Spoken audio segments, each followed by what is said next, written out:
Luego de la profunda crisis del año 2001 vivida en Argentina, la sociedad demandaba un cambio político profundo. Es por ello que el peronismo decidió modernizarse y llevar la candidatura presidencial del entonces gobernador de la provincia de Santa Cruz, el abogado Néstor Kirchner. La llegada de los Kirchner al poder en Argentina marcó una etapa de cambios significativos que retrocedieron a la sociedad a una era también que estuvo marcada por la opacidad en su gestión y una serie de controversias y hechos de corrupción gigantescos que generaron fuertes críticas y el desprecio absoluto de la mayoría de los argentinos.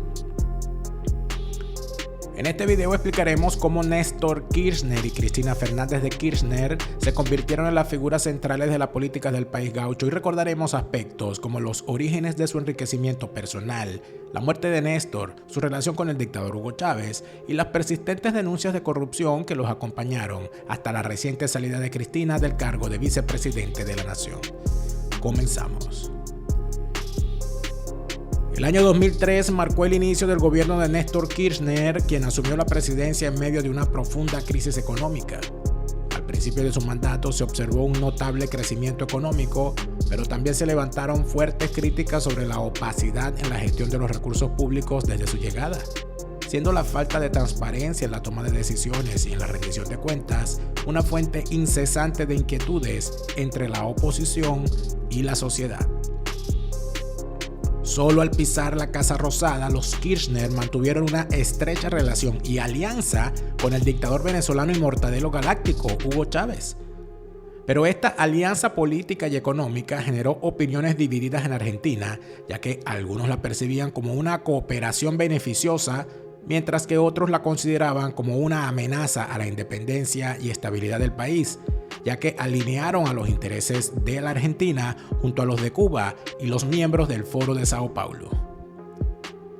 En 2007, esta alianza de la izquierda criminal se profundizó con la llegada de Cristina al poder como presidenta de Argentina y el nombramiento de su marido Néstor como secretario general de la recién fundada UNASUR, organismo creado por el mortadelo Chávez cuya finalidad era esparcir el germen del socialismo del siglo XXI por toda Sudamérica.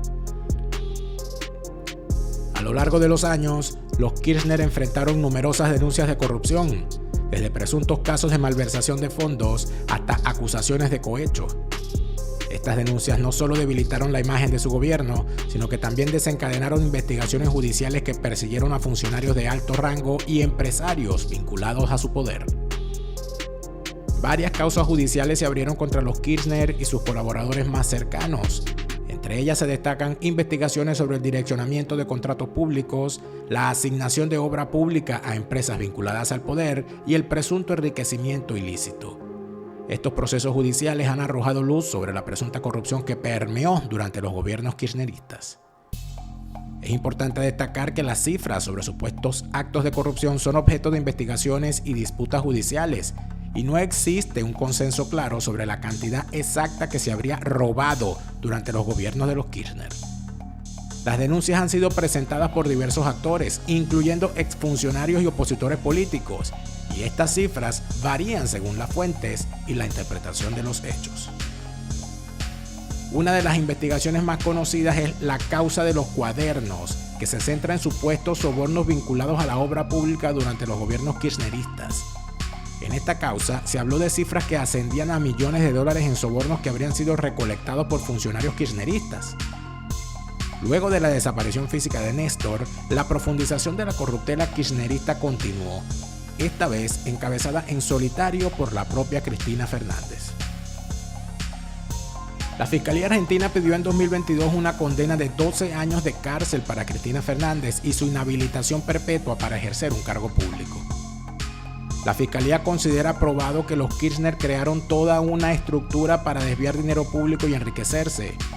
Para ello, contaron sobre todo con un empresario amigo al que se licitaron cantidades extraordinarias de obra pública, Lázaro Báez, que ya ha sido condenado a 12 años por lavado de dinero.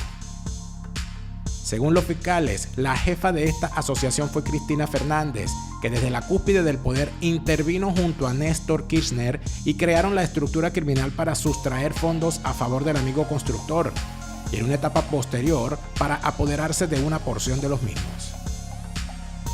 La relación de Báez con los Kirchner se inicia en 2003, cuando Néstor accede a la presidencia de Argentina. El empresario ha compartido negocios con el matrimonio presidencial en al menos 18 de las 33 propiedades que figuran en la herencia del primer mandatario. Tal y como cuenta el periódico La Nación, hubo compras y ventas, alquileres, un fideicomiso y hasta una permuta y un condominio. Un ejemplo de estas relaciones fue que Báez pagó la ampliación de Los Sauces, uno de los hoteles de los Kirchner en Ríos Gallegos. Pero lo sustancial del caso es que las diferentes empresas de Báez recibieron encargos de obra pública en la provincia de Santa Cruz por valor de $2.200 millones.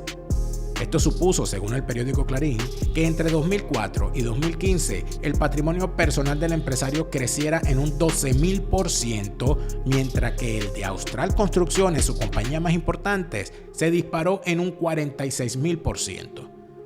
Todo esto mientras el Estado argentino era el único cliente de Austral.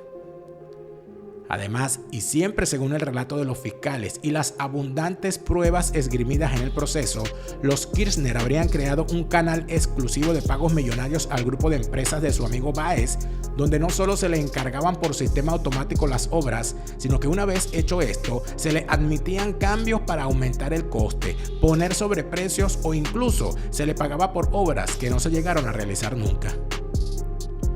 En resumen, la Fiscalía Argentina aseguró que Cristina Fernández de Kirchner generó un enorme perjuicio a las arcas públicas, estimado en al menos $100.000 millones, y al mismo tiempo garantizó un constante flujo de dinero ilegal a favor de Báez, del que obviamente ella misma se benefició. Como suele ocurrir cuando la izquierda delinque desde el poder, el robo de dinero público no ha sido la única irregularidad detectada por los fiscales. Según el relato que han hecho en otro momento del proceso, aquellos funcionarios que se atrevieron a investigar a las empresas de Báez se vieron sometidos a la persecución del kirchnerismo, siendo evidencia de esto lo que le ocurrió al último fiscal que acusó a la entonces presidenta Cristina de un delito, Alberto Nisman, que según todos los indicios acumulados en el proceso judicial, fue asesinado por denunciar cómo los Kirchner habían encubierto a los culpables del terrible atentado contra la AMIA. Otro de los escándalos de la era kirchnerista fueron las revelaciones del narcogeneral venezolano Hugo El Pollo Carvajal, donde aseguró que desde el régimen de Venezuela se mandaron 21 maletines por órdenes de Chávez a los Kirchner, a $1 millón por maletín, para financiar la campaña de Cristina.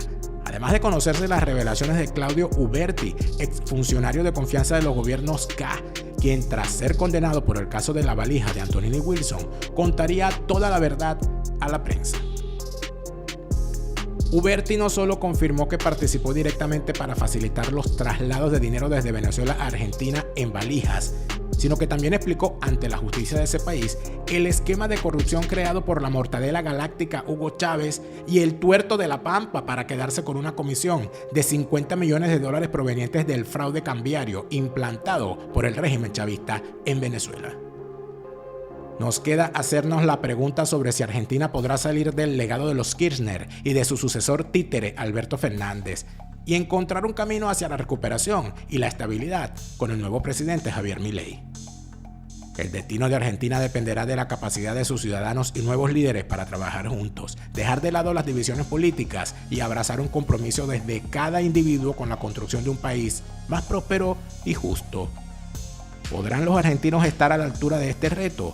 ¿O se repetirá la película del año 2001? ¿Es este realmente el final del legado maldito de la familia Kirchner? Todo esto está por verse. A continuación, queda a cargo de la presidencia de la Asamblea Legislativa la nueva vicepresidenta de la Nación Argentina. Muy buenas tardes.